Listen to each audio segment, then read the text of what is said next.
الاول کا مہینہ چل رہا ہے، آپ دیکھ لیں مسلمانوں کے گھروں میں چراغاں ہو رہی ہے، بازار سج رہے ہیں، گلیاں سج رہی ہیں، جھنڈیاں لگ رہی ہیں، لائٹنگ ہو رہی ہے، مساجد پہ لائٹنگ ہو چکی ہے۔ یکم ربیع الاول سے یہ کام شروع ہے، اور جیسے جیسے 12 ربیع الاول قریب آتا جائے گا، ہر عمارت گورنمنٹ کی اس کے اوپر بھی یہ چراغاں کا عمل ہوگا، ہر بازار سجے گا۔ کیوں یہ ہو رہا ہے؟ کیوں ہو رہا ہے؟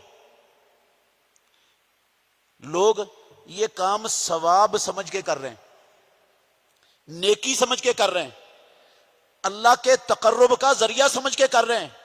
وہ کہتے ہیں ہم نبی کی آمد پر خوشی منا رہے ہیں، ہمیں نبی کی آمد کی دنیا میں خوشی ہے، اور نبی کی آمد پر خوش ہونا یہ اللہ کو مطلوب ہے، اور جو چیز اللہ کو مطلوب ہو رب اس پر راضی ہوتا ہے، خوش ہوتا ہے، اس لیے ہم رب کو خوش کرنے کے لیے اجر و ثواب کے لیے یہ کام کرتے ہیں۔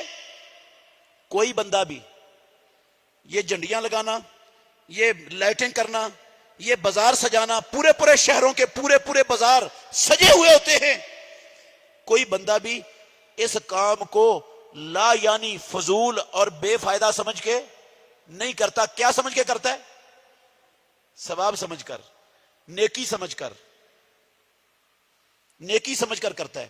کعبے کے رب کی قسم ہے 98% مسلمانوں کو نہیں پتا کہ ہم نیکی کر رہے ہیں یا گناہ کر رہے ہیں۔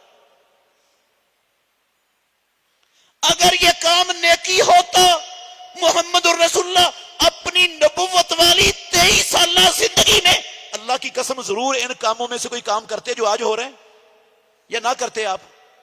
چلو کرتے نا تو آپ ترغیب تو کم از کم دے کے جاتے کسی کو،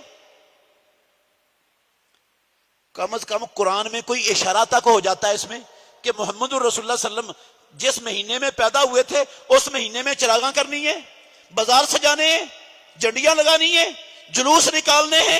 کوئی قرآن میں اشارہ آ جاتا، کوئی نبی مکرم کا عمل ہوتا، کوئی خلفائے راشدین کا عمل ہوتا، کوئی صحابہ کا عمل ہوتا۔ میں پچھلے سال بھی کہا تھا قرآن کو بھی رہنے دیں، حدیث کو بھی رہنے دیں، صحابہ کو بھی چھوڑیں۔ اللہ کے گھر میں کھڑا ہوں، کوئی دنیا کا عالم مجھے امام ابو حنیفہ رحمت اللہ علیہ کی فقہ کی کسی ایک کتاب سے عید میلاد النبی کا نام ہی دکھا دے، باقی کچھ بھی نہ دکھائے، صرف نام دکھا دے، منہ مانگا انعام دوں گا اس کو، کچھ بھی نہ دکھائے، اور نام چاہیے، صرف نام۔ فقہ حنفی کی کسی ایک کتاب کے اندر عید میلاد النبی کا باب ہو، نام ہو، صرف نام مل جائے، اللہ کی قسم نام دکھانے پر منہ مانگا انعام دوں گا۔ اس کا تو نام بھی نہیں آیا کہیں۔ حدیث تو دور کی بات ہے، فقہ کی کتابوں میں جس چیز کا نام تک نہیں، جس کے احکام تک نہیں، جس کا نام و نشان تک نہیں، وہ کام میں اور آپ نیکی سمجھ کر، ثواب سمجھ کر، تقرب کا ذریعہ سمجھ کر کریں گے تو ہم رب کو کیا پیغام دے رہے ہیں؟ تجھے نہیں پتا چلا دین تیرا مکمل نہیں ہے، تو نے بھی قرآن میں غلط کہا، تیرے نبی نے بھی غلط کہا، دین مکمل نہیں۔ دین تو جھنڈیاں لگا کر، یہ مرچیں لگا کر، یہ بازار سجا کر، یہ جلوس نکال کر، یہ اتنا خرچہ کر کے پھر دین مکمل ہوتا ہے، پھر رب راضی ہوتا ہے۔ نہ اللہ کو پتا چلا نہ رسول اللہ کو، مجھے زیادہ پتا چل گیا دین کا، صحابہ کو بھی نہیں سمجھ آئی، میں صحابہ سے بھی بڑا سمجھدار پیدا ہو گیا۔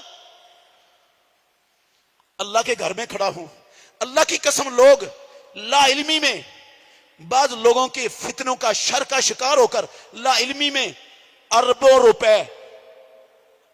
روپے خرچ کرتے ہیں۔ کتنے روپے اس مہینے میں اربوں روپے خرچ کرتے ہیں اللہ کا تقرب حاصل کرنے کے لیے، لیکن رب کا تقرب خربوں خرچ کرنے سے بھی نہیں ملتا جب تک اس تقرب کو اللہ رب العالمین کے نازل کردہ شریعت اور دین کے مطابق نہ کیا جائے۔